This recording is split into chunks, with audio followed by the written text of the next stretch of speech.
twongeye turatomboye bana b'Imana ko tugiye guhura na Nyagasani kuri buri munsi kugira ngo tugirire neza ku izina ry'Imana Data na Mwana na Roho Mutagatifu amen.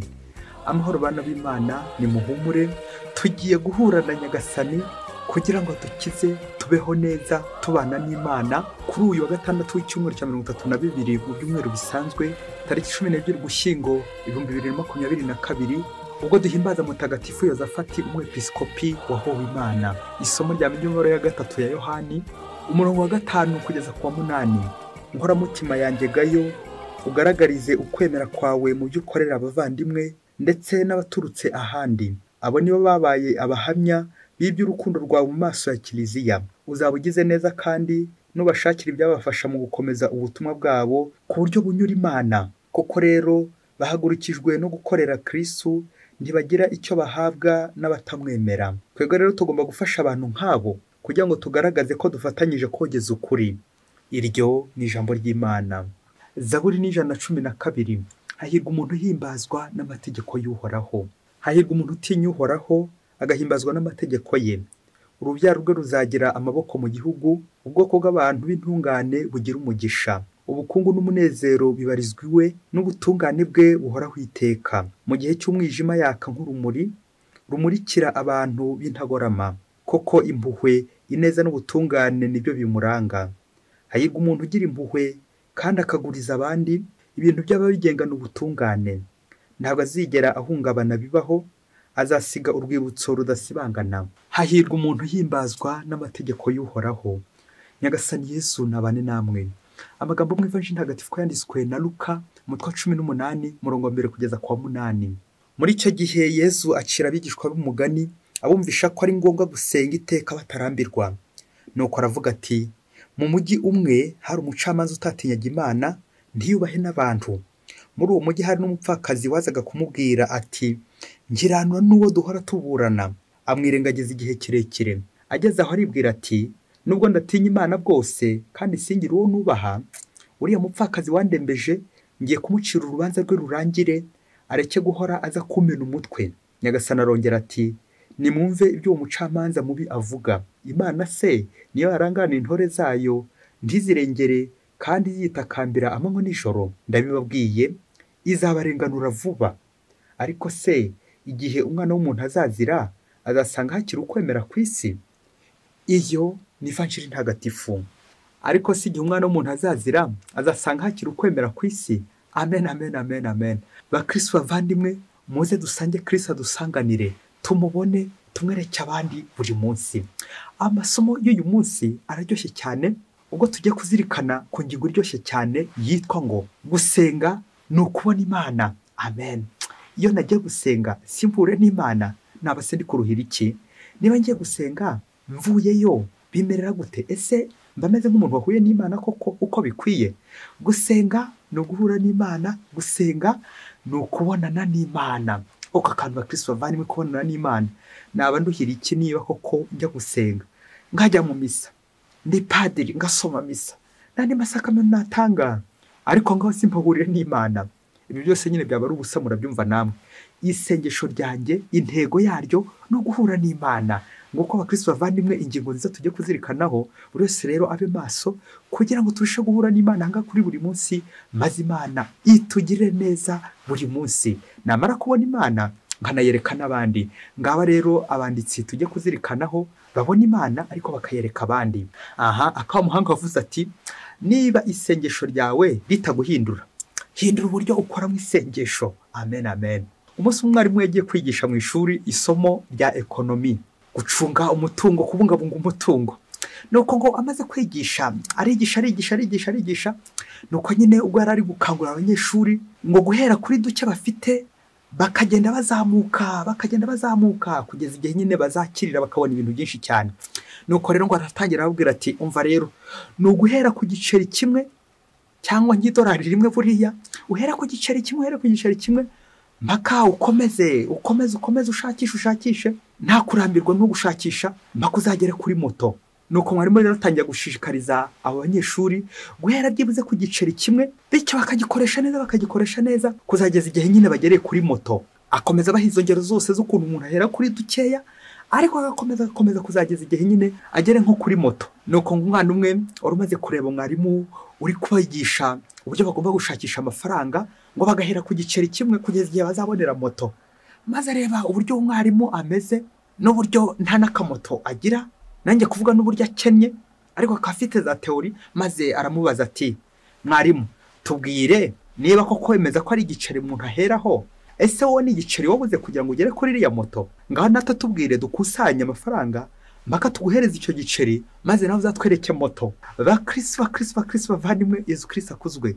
Nguko ko akenshi dukunze kwigisha tukavuga tuzi amategeko y'Imana mu mutwe, tuzi amateori yose yandi yo gushakisha amafaranga, ariko wasanga ngiye nigisha abandi gushaka amafaranga, ariko ngewe akaba ari njye mukene, nanjye kuvuga umukene wa nyuma. Kubera iki? Ndahantu bavuga Imana, ariko wasanga ntajya mbona Imana. Wasanga amasengesho yanjye nyavuga nyakora, ariko ntashoboze kubona Imana. Gise byaba bimarira iki niba gusenga kwanjye koko bituma ntabona Imana? Isengesho ryamarira iki niba koko ritanganisha ku Mana? Nguko bakristo bavandimwe ko tugomba gusenga ariko tukerekeza ku Mana. Icyo giceri cyazageza kuri moto ryari? Niba koko icyo giceri nanjye ubwanjye kitarangije kuri moto, nkaba ndi kubyigisha ngo igiceri cyageza kuri moto, aho ngaho nyine ndi kubeshya. Kera kaba nyine abanyeshuri bazanjye mpoza. Nguko bakristo bavandimwe ko tugomba kwitonda ibyo tuvuga, ariko bikerekeza hehe? Mu ibikorwa byiza. Ibyo navuze byiza nanjye koko bikambera urugero. Sinigisha abandi, simenye icyapa kiyobora abandi, ariko jyewe ngira gute? Njyewe ngasigara nshinze. Ntari kugana hehe? Ntari kugana mu ijuru. Ngaho warabandi ngoma y'ijoro, ariko ngiye singiro byaba bimariye iki? Nguko bakristo bavandimwe mu isengesho ryacu natwe rigomba gutuyobora ku Mana. Iyo ngiye gusenga mvayo nabonye Imana, kubona Imana, guhura n'Imana, iyo niyo ntego y'isengesho nyirizina. Isengesho ryawe umukristo muvandimwe niyo nawe ritakwerekeza ku Mana. Hindura uburyo usengamo. Amasomo y'uyu munsi turi kuzirikanaho hamwe na mutagatifu Yozafati turi guhimbaza uyu munsi, umwepiskopi, yose araganisha aho ngaho. Aho ngiye nkabona Imana kandi narangiza nkayereka abandi. Mutagatifu Yozafati turi guhimbaza ngo abe umwepiskopi, mu gihe atangiye kwamamaza inkuru nziza, ahindura abayobozi benshi bagarukira Imana, bagaruka mu murongo mwiza, bajya mu kiliziya. Ariko abandi bayobe ntabwo byabashimishije, yahuye n'abakontresigise, baratangira baramugambanira. Ariko bitabujije ko yakoze umurimo ukomeye wo kugarura abayoboke b'Imana hehe? Muri kiliziya. Nguko rero kubona Imana nkayereka abandi bakaza muri kiliziya. Ibyo rero ntibyatumye bamworohera, byaje kurangira nyine bari kumuhigahiga, kuko nyine iyo uri gukora neza burya, iyo uri gusenga, shitani biri gukubita agatoki kandi ishakisha uburyo bwose yaburiza mu mugambi w'Imana. Nibwo rero birangiye Yozafati bamufashe baramwica. Kubera iki? Ari gukorera Imana, ari kunguka abana ba kiliziya. Yabonye Imana none kwereka abandi. Biza kurangira rero nyine aho Imana abayobe bamukandagiye bamwishe. Nguko abakristo bavandimwe uko natwe tugomba gukorera Imana, ariko muri uko gukorera Imana tugahindura abantu. Kandi guhindura abantu burya ntabwo ari amagambo nkaho mwarimu uvuga ko hatangira ku giciro ukagera kuri moto, ariko bikaba byaramunaniye. Ahubwo ni urugero rwiza. Urugero rwiza mpereza abandi burya nirwo ruhindura. Naho by'amagambo byo mva, amagambo yo nta gihe tutayavuga kandi meza, asize umunyu, akarimi gasize umunyu. Ariko se imvugo yanjye niyo ngiro. Akamvuga ikinyarwanda igira iti, kora ndebe irutavuga numve, baho ndebe ikabibanziriza byose. Urugero rwiza rw'ubuzima. Mu isomo rya mbere naho twumvise urugero rwiza rw'ubuzima bw'umukristo witwa Gayo. Bityo Yohana akaba amwandikiye amushimira uburyo akomeje gusigasira ikoraniro. Iryo koraniro rikaba ryarimo ibibazo byari bitewe n'umwe muri abo bayobozi ushaka kubateramo umwiryane. Yohana rero akandikira Gayo amumenyesha ko ari hafi kwiyizira gukemura ibyo bibazo, birumvikana nk'umukuru wa kiliziya. Ibyo bibazo rero Yohana akamusaba gutegerezanya ukwemera ndetse no kwizera gutabuze kuganisha nyine ku rukundo. Iyo migenzo itatu mbonezamana igendana kandi idasigana, ukwemera, ukwizera ndetse n'urukundo. Kandi ibyo Gayo akabikora akomeza n'abavandimwe. Nguko guhura n'Imana nkanayereka n'abandi, guhumurizwa n'Imana ariko nanjye ngahumuriza abandi. Ubwo Yohana yagize ati, twebwe rero tugomba gufasha abantu nk'abo bemera Kristo kugira ngo tugaragaze ko dufatikanyije kogeza inkuru nziza. Amen, amen, amen, amen. Ngo ubufatanye mu kogeza Kristo. Uyu muyobozi muri iri koraniro Diotrefesi wari uko akabije iri koraniro, aha Gayo yaraherereye, twamugenya muri Evangelii Yesu Kristo n'uyu mucamanza utatinyaga Imana, ntiyubaha Imana, ntatinya Imana, ntatinya n'abantu. wari waranze gukemura ikibazo cy'umupfakazi. Uyu mupfakazi nka Gayo twumvise nawe ugomba gushikama agategereza akihangana. Gayo utegereza Yohani, umupfakazi nawe utegereza umucamanza w'ukuri Imana cyangwa Yezu Kristo uzamurengera kandi akamurenganura koko. Hagorera ava mu masezerano yabo, babandi badahoka ku masezerano yabo, kuko Kristo azaza nyine agasanga ko kimutegereje nibwo azakugororera akagukemura urubanza rwawe. Hahirwa rero abakomera ku masezerano yabo, bityo umwana w'umuntu nagaruka azasange koko hakira abagifite ukwemera, hari abagikomeye, hari abakiri fidele, hari abakiri indahemuka. Nguko gutarambirwa mu isengesho, nguko gutarangara, nguko gutegereza umukiza, nguko kwicisha bugufi mu isengesho, nguko isengesho ryacu rigomba gutuganisha ku kubona Imana, nkanamba ku Mana kandi nkayirambaho. Akabya bindi ngo iby'Imana bijyo warambiwe yatashye. Niko ko bakristo bavanye ko nabivuze, imigenzi itatu iragendana, ni ya migenzi itatu mboneza Mana igendana, trois vertus théologales, ukwemera, ukwizera ndetse n'urukundo. Ni ngombwa nate kwizera Imana nko ivanjiri yabidushishikarije. Ubwo Yezu yagize ati, Imana se niyo arangana intore zayo, ntizirengere kandi zitakambira amanywa nijoro. Amen, amen, amen, amen. Nguko rero ko Imana yacu ari inyampuhwe, ari nyir'imbabazi, ntacyo twahura ku Mana. Cyakora twebwe ikosa ryacu abantu ni ukurambirwa ndetse no kurambika vuba, tukivumbura tukitahira ngo Imana nta nimwe igikererwa, nta nimwe igitinda, ahubwo umuntu niwe utinda, niwe ukerererwa, niwe wivumbura, yarangiza kwivumbura nyine agahita ataha akagenda nivovota. kandi nguko rero ko Imana yacu yo ihora hafi yacu kugira ngo tugire neza, itwumve, idukize. Imana yumva amasengesho yacu, Imana iratwumva, kandi nubwo twari tutaba turi kuyumva, ariko burya Imana ibiri gutwumva, kuko nyine Imana ihora aho ngaho kugira ngo tugire neza. Ese njye ni kangahe nivumbura ngo Imana ntabwo yumvise ikibazo cyanjye, nyamara Imana iri kunyumva? Hari igihe turangwa no kwemera guke abakristo bavandimwe, nirinze kuvuga ubuhakanyi, tukagira ngo Imana niza guhinduka, tukibagiza ko twe tugomba guhinduka. Isengesho ntabwo rihindura Imana, ahubwo isengesho nitwe rihindura. Niba isengesho ryawe ritaguhindura, ahubwo uhindura uburyo ukoramo isengesho, maze igihe cyose usenga nawe ujye urangamira Imana. Isengesho ryawe rikugeze ku Mana, guhura n'Imana buri gihe cyose, gutitiriza, gutakamba, gutaka ndetse no gutakamba, ariko ukaza kuzirikana iki kintu gikomeye cy'ingenzi ko nubwo wataka, nubwo watakamba, Imana yo ntihinduka, ahubwo niwe ugomba guhinduka.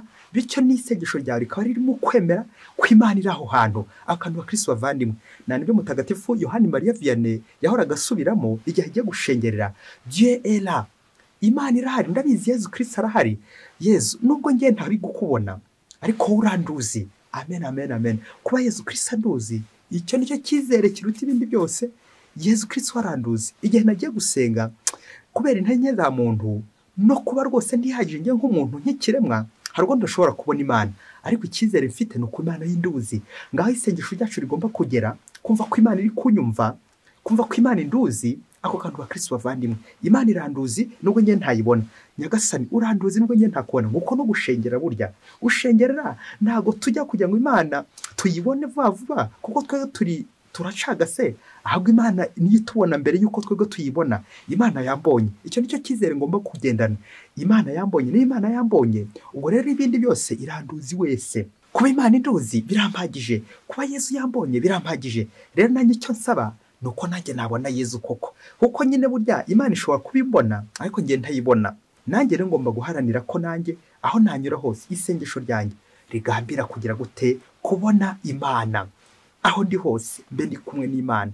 Isengesho ryanjye no guhura n'Imana. Umunsi umwe hirya kure cyane muri Afurika, mu kigo kimwe kigagamo abana b'abakristo, ariko ngo kaba harimo ingeso yo kwiba. Abana bakiba bagenzi babo udukoresho n'ibindi byinshi cyane, bakabiba pe. Nuko umutekano wa muke muri icyo kigo, kubera abana b'isambo bibaga bagenzi babo. Nuko umuyobozi w'icyo kigo aza kwibaza ukuntu azakemura icyo kibazo.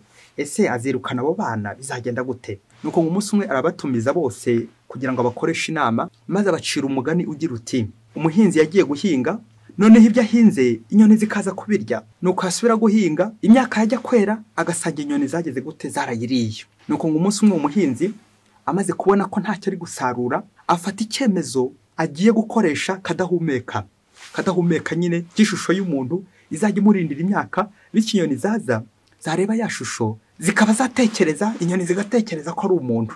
Nuko rero umuhinzi akoresha kadahumeka muri uwo murima we, maze ahihagarika aho ngaho muri uwo murima. Maze rero inyoni zaza zabona koko iyo kadahumeka zikagira ngo ni umuntu, ubone ntizongere kwiba imyaka, ntizongere kona. igihe rero cyaje kugera wa muhinzi agarutse koko noneho arasarura by'agatangaza, asarura imyaka yose kuko nta nyoni yindi yongeye gukandagira muri wa murima ngo ije kona. Nuko umwana umwe ahita amubaza ati none se mwari mubwo natwe ayo nama yari uri gushaka kudushyiraho, natwe urashaka guturindisha kadahumeka? Nuko mwarimu arakomeza arababwira ati umva rero mwabana mwe, uko uwo muhinzi akoresha iyo kadahumeka, hanyuma izo nyoni zareba iyo kadahumeka ubundi ntizibe imyaka, niko bana namwe inyoni zitakagombye kubarusha ukwemera. Rero bana, izo nyoni zireba kadahumeka zigatinya kujya kona kuko zizi ko nyiri umurima ari aho ngaho, zitatinyuka kujya kwiba kandi nyiri umurima ari aho ngaho, niko namwe mugomba kwirinda kwiba muzirikana ko Imana ibibareba buri wese. Rero izo nyoni ntizikabarusha ukwemera, koko niba musenga koko by'ukuri ntabwo mwagombye kwiba. Uko izo nyoni zitinya kadahumeka kandi atari umuntu, niko twebwe abakristo twagombye gutinya Imana, yo ivuga bikaba, yo itatubeshya, yo mudahemuka, yo ibiri kumwe natwe buri kanya itureba ibyo turi gukora byose. Ibyiza byose Imana iraturuzi n'ibi byose ibituruzi kuko ihorana natwe buri gihe, yo ntabwo igihava. Uwo muhinzi rero we ashobora kujya gutya akigira mu rugo akajya kwisinzira akaryama, ariko Imana yacu yo nta na rimwe igisinzira, ihora iducunze, ibyo twakora byose Imana ibituruzi. Rero iyo yihemukiye ukongera ukiba mugenzi wawe, uko nukwemera guke. Niwongera kwiba, iyo nyoni zabikurushije ubwenge, zabikurushije ukwemera, kuko yo nyine yemera na kiriya kintu gitariho. Nkaswe twebwe twemera Imana yacu iriho, ishobora byose, iturinda, ireba hose kandi iraturuzi. Koko Imana iraturuzi. Uherwa abana ngo ntiwongeye kwibana, bakomeza kuzirikana kuri cya kibazo cy'umuyobozi wababajije ati inyoni ziturusha ukwemera kandi twebwe turi abakristo. Bakristo bavandimwe, nk'uko natwe mu buzima bwacu bwa buri munsi inyoni zishobora guturusha ukwemera. Iriya kadahumeka iri hariya turabizi ko atari umuntu, ariko zo zirayibona zikagira ko ari umuntu maze ntizongere kwiba. Ese twebwe nk'abakristo wemera ko Imana ihari? Wemera ko Imana ibaho? Aha, umukristo wese, umuntu wese wemera Imana, ikikwereka ko wemera Imana ni ukujya gukora ikibi nyine ugatinya uti Imana iranduzi, bityo ugaharanira ko wakora icyiza kugira ngo ugaragare neza mu maso y'Imana. Nguko natwe isengesho ryacu rigomba gutwerekeza ku Mana. Burya igihe cyose uri gukora ingeso mbi, igihe cyose uri kwiba, uko ni ukubura Imana nyine. Inyoni rero ntizigaturusha ukwemera kandi turi abakristo turangamira Imana. Imana yo ihari, Imana ivuga byo bikaba, Imana itatubeshya, Imana itadutenguha, Imana ihora aho hantu. Twebwe rero ntabwo ari kadahumeka gusa, ahubwo ni Imana ubwayo ibihibereye. Imana ikatugira neza, Imana ikaturinda kandi ikaturengera, kuko nyine ni Imana, ntabwo ari n'umuntu. Uriya muhinzi anyuzamo akajya kwisinzira, ariko Imana yo 24/24 biri kumwe natwe, ntabwo ishobora kudutererana, ntishobora kuduhunga, ibiri aho hafi yacu itegereje ko tujya gute duhinduka. Erega twebwe iki twica dushaka kubona Imana n'ingufu, aya maso y'umubiri, ariko nyamara Imana irahari. Biradusaba iki? Ukwemera, kwibonesha amaso y'ukwemera. Nguko isengesho ryacu, burya umuntu usenga ni umuntu nyine uri gukora neza. Igihe uri kwiba, burya uba warambiwe no kumva ko Imana itari aho hantu.